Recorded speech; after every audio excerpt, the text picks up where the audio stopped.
All right, let's dive into this Stoicism thing. Okay. It seems like you're really curious about how this ancient philosophy can still apply to someone like you, a 25-year-old living in today's world. Right. We've got a ton of questions lined up about the Stoics, like who they were, especially Marcus Aurelius, and how their ideas can actually help you deal with the daily grind. Yeah. So to help us break it all down, we've got an expert here with us today. Yeah, I think it's really interesting how Stoicism, a philosophy that's been around for centuries, is becoming popular again. Right. It seems like people from all walks of life are finding its principles, really helpful for dealing with all the stuff that comes with modern life, everything from stress at work to relationship problems to just the constant flood of information we're hit with every single day. Yeah, no kidding. Yeah. So let's get back to the basics here. What exactly is a Stoic? Okay. And why should our 25-year-old listener care about what some old philosophers had to say?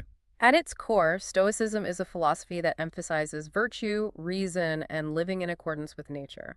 Okay, it's all about focusing on the stuff you can control, your thoughts, your actions, how you react to things, and accepting the things you can't change. Okay. It's about making choices that line up with your values and ultimately living a life of purpose. Okay, that sounds pretty good in theory. But what does that actually look like in real life? Right. I mean, living in accordance with nature sounds a little, I don't know, a little out there for someone just trying to get by. Yeah. How could a 25-year-old actually apply that to their everyday life? That's a great question, and it's one that the Stoics thought about a lot too. Okay. When they talked about nature, they were referring to two things. First, there's the natural order of the universe, the way things just are. And second, our human nature, which includes our ability to reason and be virtuous.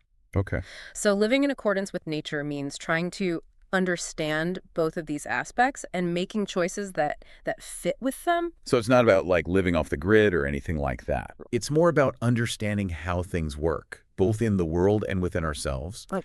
and making choices that sort of vibe with that understanding. Yeah, exactly. Okay. And that's where Stoicism starts to become really practical. Yeah. It gives you this framework for dealing with problems, making decisions and living a life that's both meaningful and fulfilling.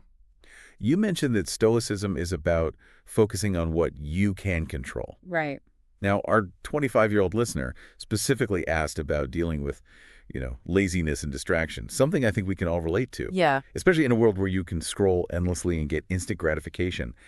How would a Stoic, or even like Marcus Aurelius himself, deal with those days when you just can't find the motivation and it's hard to focus? Well, believe it or not, even an emperor like Marcus Aurelius struggled with those very human things. In his own writings, the Meditations, he talks about his own struggles with procrastination and how he had to constantly remind himself to stay focused on the present moment. So he wasn't just some superhuman who just floated above these everyday struggles. You're right. He was right there with us, trying to figure out how to stay on track. Exactly. And his advice, which is based in Stoic principles, is incredibly relevant for us today. He stresses the importance of breaking down tasks into smaller, more manageable steps, focusing on the purpose behind those actions and reminding yourself of the bigger picture, the why that drives you. So it's not about beating yourself up for feeling lazy or distracted. Right. It's about being intentional, Uh, choosing to take action rather than just giving in to inertia and remembering why you're doing something in the first place. yeah, exactly. And that leads us to another really important aspect of Stoicism, goal setting. Our listener wanted to know how to set goals and actually follow through with plans, the Stoic way. And I think there's a lot we can learn from that approach. I'm curious about that too. Does it go beyond that typical SMART goals advice and all that? It totally does. Stoicism takes goal setting to a whole new level. It's not about achieving any random goal. It's about making sure your goals are aligned with virtue. So your goals should reflect your values and help you live a life of purpose. It's not just about the end result. It's also about the journey and how you get there. So it's not just about like climbing the corporate ladder or checking things off a to-do list. Right. It's about setting goals that are good for you, good for the people around you, and goals that reflect who you really want to be. Exactly. It's about finding meaning and purpose in what you're doing and making sure those goals match up with your values. That makes a lot of sense. Yeah. But let's be real. Setting goals is one thing. Actually achieving them is a whole other story. And that takes discipline, which isn't always easy, especially when there are so many temptations and distractions around us. Yeah. How does Stoicism help you build that discipline without making you feel like you're missing out on all the fun stuff in life?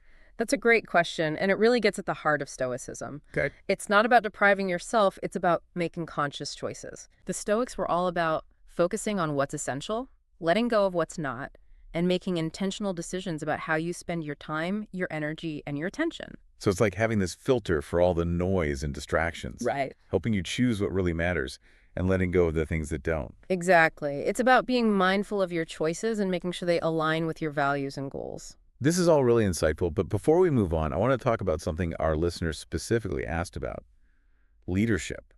They're really interested in what a 25-year-old can learn about leadership from someone like Marcus Aurelius, an emperor who lived centuries ago. Yeah, that's a fascinating question. Yeah. And I think there's a lot we can take away from Marcus Aurelius's example, both as an emperor and as a Stoic philosopher. He embodied a lot of Stoic principles in his leadership, really emphasizing justice, self-control, courage, and a genuine concern for the people he led. Okay. He understood that true leadership wasn't about just grabbing power. It was about serving others. So it's not about bossing people around or demanding respect. Right. It's about setting an example, taking responsibility, and making decisions that benefit the whole team, not just your own ego. Yeah, exactly. Stoic leadership is all about integrity, responsibility, and a deep commitment to the greater good. This is so relevant for anyone who wants to be a leader, whether it's at work, in their community, or even in their personal life. Definitely. But what's the big picture here? What does it actually mean to live a good life according to Stoicism? That's the million-dollar question, isn't it? Right. And it's one that the Stoics explored in depth. For them, a good life, or eudaimonia, is a life lived in accordance with virtue and reason. It's all about aligning your actions with your understanding of the natural order of the universe and your human nature. So there's no one-size-fits-all answer. It's about finding your own path to living virtuously, making a difference in the world, and making choices that reflect your values. Precisely. It's a journey of self-discovery, not a fixed destination. That's beautifully put. Yeah. But it also sounds like a lifelong journey, and our 25-year-old listener is just starting out. What advice would you give them as they begin to explore Stoicism? I'd say the most important thing is to be patient. Stoicism is a practice, not a quick fix. It takes time and effort to really make these principles part of your life. Right. Start small. Pick one or two Stoic practices that you connect with, like journaling, negative visualization, or even just reflecting on Stoic quotes or teachings. So don't try to do everything at once. Just focus on building a solid foundation. Yeah, exactly. And remember, you're not in this alone. There are so many resources out there today, from books and articles to online communities and podcasts where you can connect with other people who are exploring Stoicism. That's a great point. It's always good to have a support system, especially when you're starting something new. Definitely. And lastly, I'd say embrace the challenge. Stoicism isn't always easy. Right. It asks us to look at our own limitations, to accept what we can't control, and to make choices that might not always be comfortable. But it also gives us a chance to live a meaningful, purposeful, and a resilient life. And that's a pretty amazing gift, right? Yeah, To be able to face whatever life throws at you with courage, wisdom, and grace. absolutely. And I think that's what makes Stoicism so appealing, even today. It gives us a way to deal with all the complexity of life with more clarity, purpose, and inner peace. This has been a great start to our deep dive into Stoicism. Yeah. We've covered a lot, from the basics of what it means to be a Stoic, to some practical advice for tackling those everyday struggles like laziness, distraction, and setting goals. But there's still so much more to discover. Oh, for sure. Welcome back to our deep dive into Stoicism, where we're figuring out how this ancient philosophy can help us navigate the challenges of modern life. You seem particularly interested in learning some specific Stoic techniques you can use to, like, level up your life, right? Exactly, and we have some really good examples from our source material to help you put this philosophy into action. One of the most well-known Stoic practices is negative visualization, which might sound kind of counterintuitive at first. Yeah, who wants to think about bad things happening? Seems a bit, well, negative. It might seem that way, yeah, but the Stoics believed that by thinking about the fact that things don't last forever, we can actually appreciate what we have right now even more. Okay. It's about changing our perspective and recognizing that what we have is a gift, not something we're entitled to, and things can change really quickly.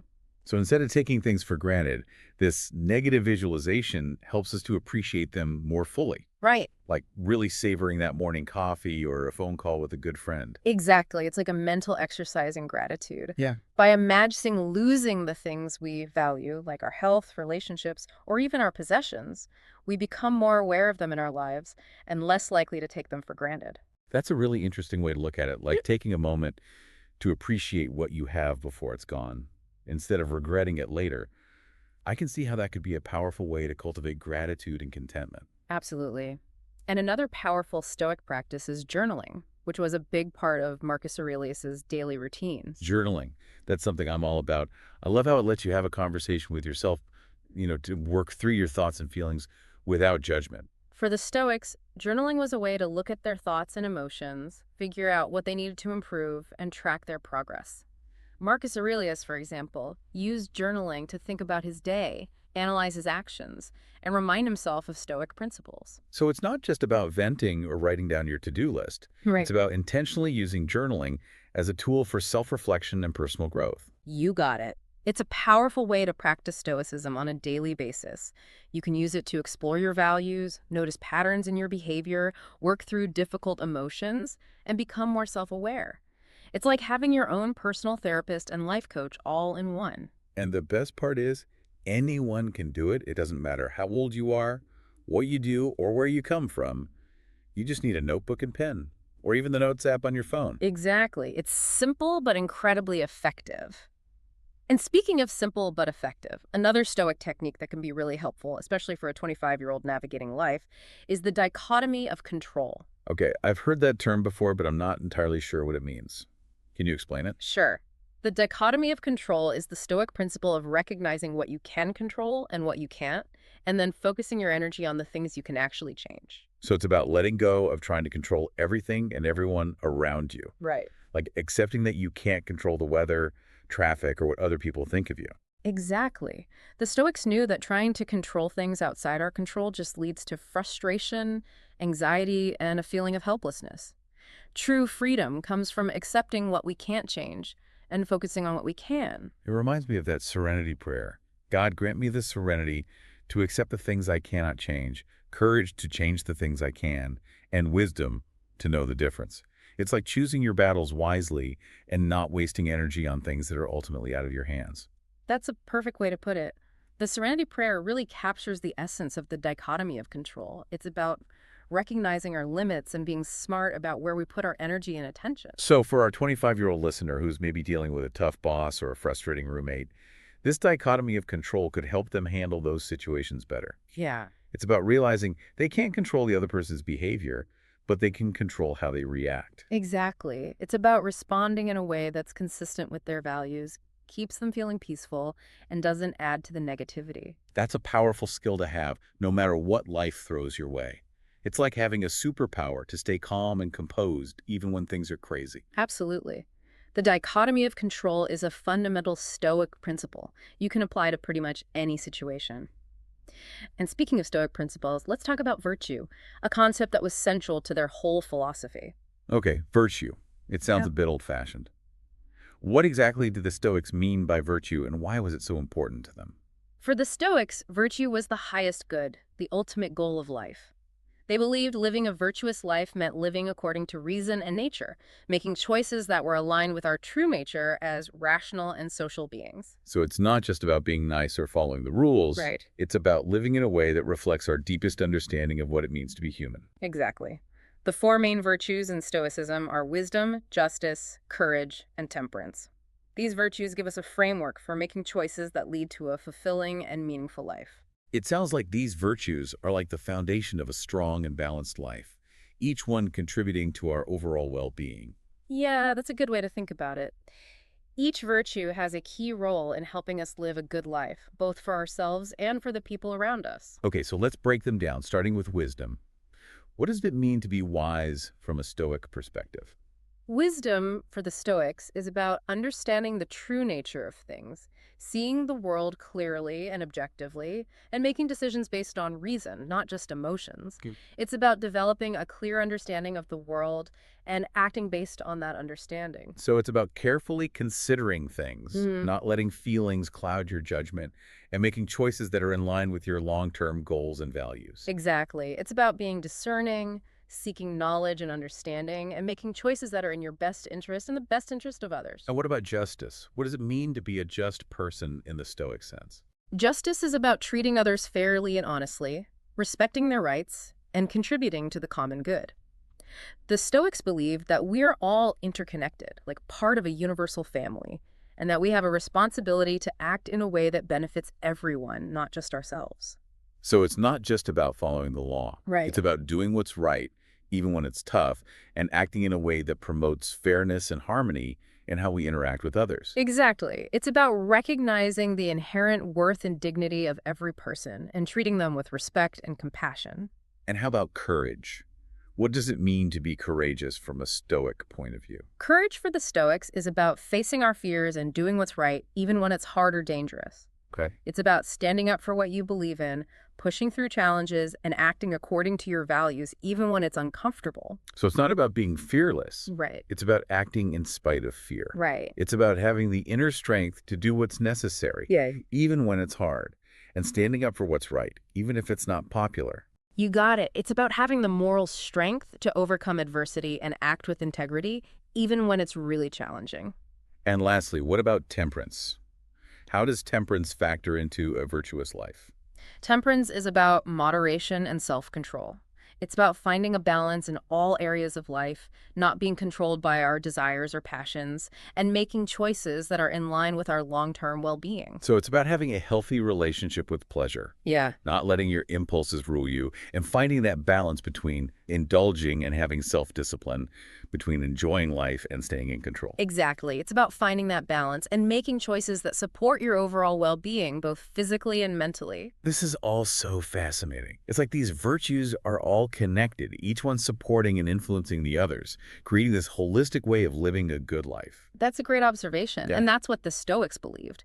They saw these virtues as interconnected, each one contributing to the overall goal of living a virtuous and fulfilling life. So it's not about mastering one virtue at a time. It's about developing all of them in harmony, letting them work together to create this, symphony of virtues that leads to a life of meaning and purpose. Well said. The Stoics believed that by cultivating these virtues, we get closer to eudaimonia, a state of flourishing, fulfillment, and living in line with our true nature. So it's not about chasing fleeting pleasures or external achievements. It's about living in a way that aligns with our true selves and makes the world a better place.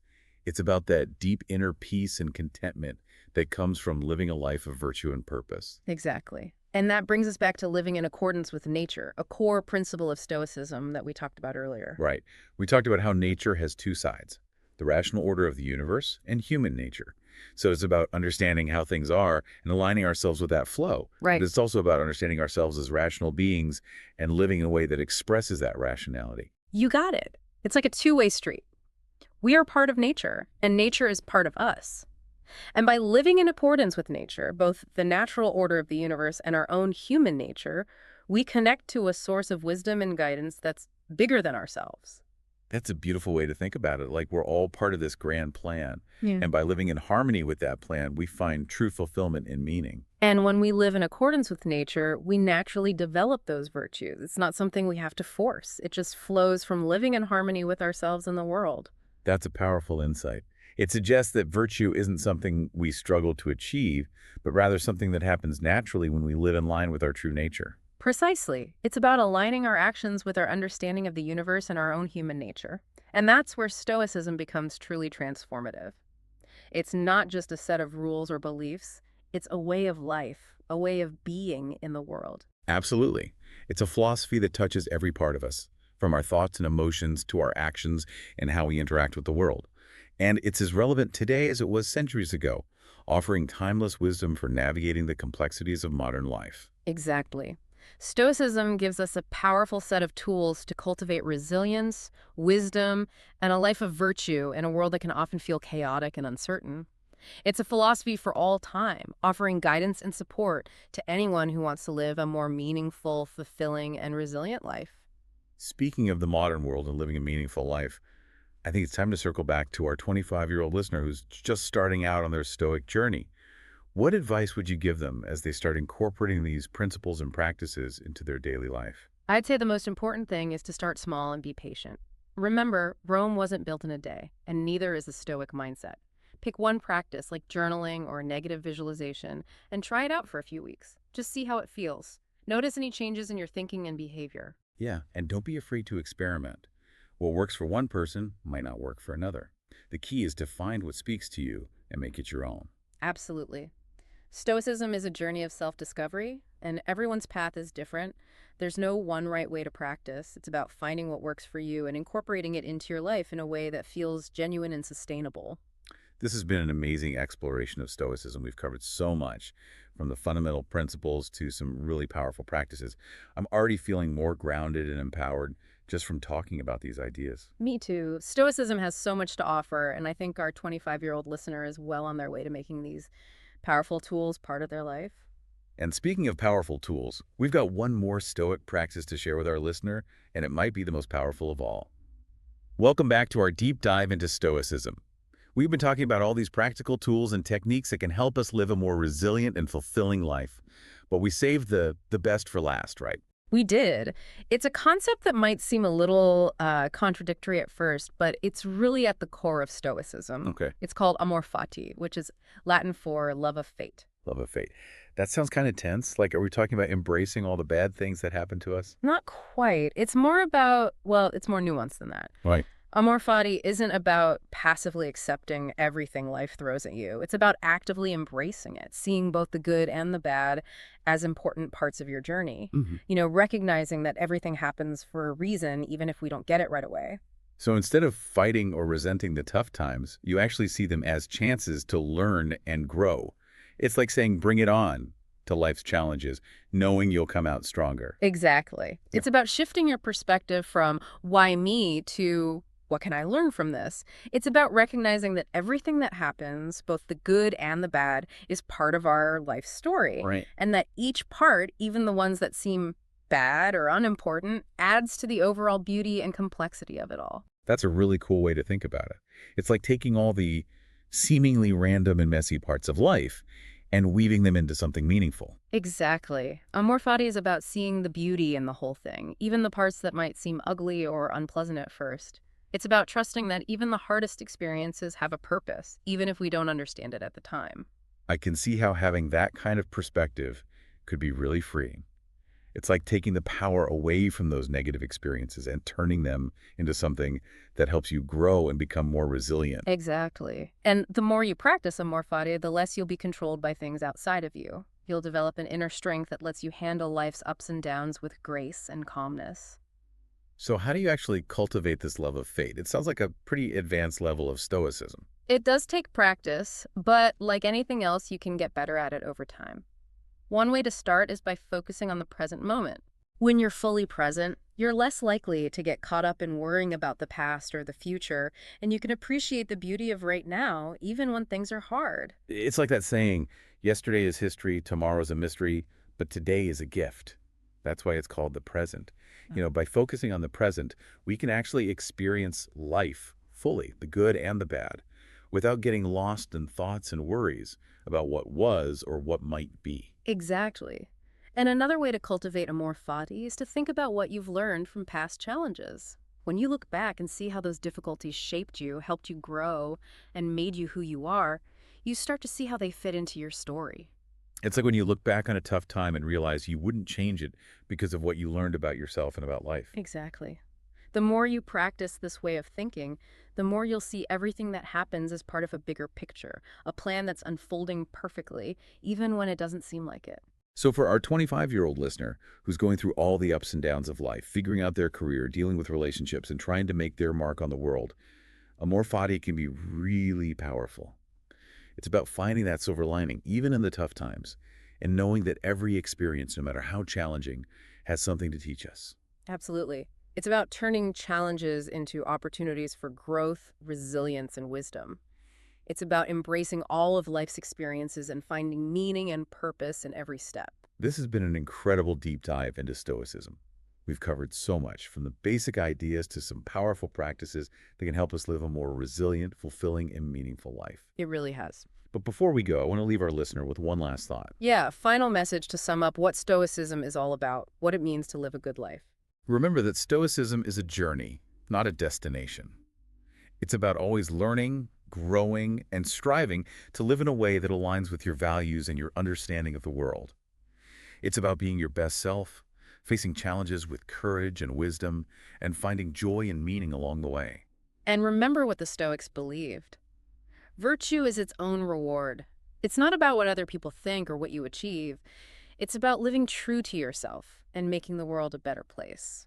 That satisfaction that comes from knowing you're living a life of purpose and integrity, that's what it's all about. We've given you a lot to think about today, and we hope you'll keep exploring Stoicism and see how its principles can make your life better. Definitely.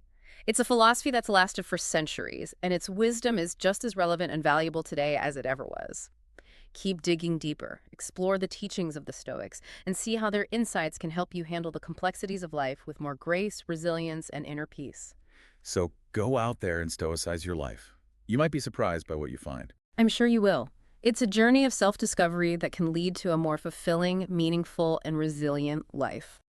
That's a wrap on our deep dive into Stoicism. Thanks for joining us. Until next time.